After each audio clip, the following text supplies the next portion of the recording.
হ্যাঁ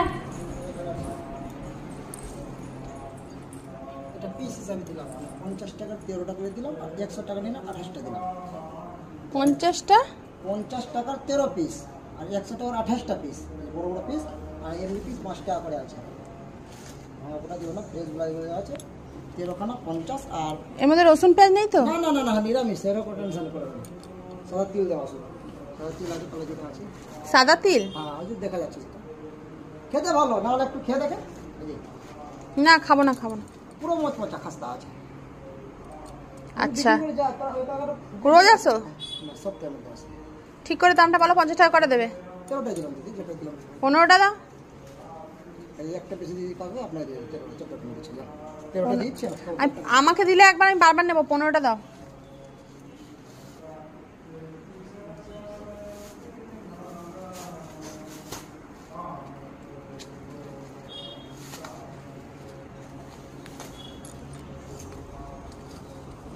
এটাকে কি বলে গো? পাপা বিস্কুট বলে? তোমার নাম কি গো? আমার নাম কাইয়ুম। হ্যাঁ কাইয়ুম। কাইয়ুম নাম প্রথম শুনলেন? মুসলমান? হ্যাঁ।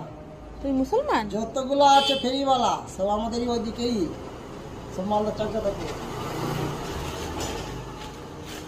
তুমি বলো মুসলমান? বাংলাদেশ থেকে এসছো না? মাথা পাগলা হয়ে গেছে। তোমার কথাই মনে হচ্ছে বাংলাদেশি। আর কি বলবো তোমাদেরকে, সব মোবাইলে দেখে দেখে মোবাইলের সব বিশ্বাস। এই তোমরা থুকে থুকে বানাও, আবার এই, থুক চেটে চেটে লাগিয়ে লাগিয়ে বানাও। না গো, এগুলো কারখানা আছে, গাড়ি মাল সেল করি। 1000 পিস নিয়েছে সকালবেলা দোকানদারকে দিয়ে, তারপরে গ্রামে ঢুকলাম ভোরবেলা, তারপরে গ্রামের দিকে ঢুকালাম। আপনার ইচ্ছা হলে নিতে পারো, না হলে কোনো ব্যাপার না। এবার সন্দেহ করে খাবা না কোনো জিনিস।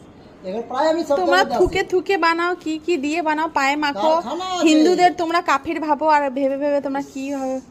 আমরা তো হকার আছি, আমরা সেল করি। এটা তো বর্ধমানে কারখানা, বিরাট ফ্যাক্টরি আছে বেকারি। এই কাকাটা আসতে নিচ্ছি কতদিন থেকে, বছর হয়ে গেছে আমি এখানে আসা। তুমি অনেকদিন ধরে আসছো?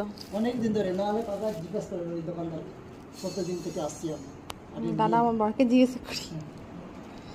কি গো ওই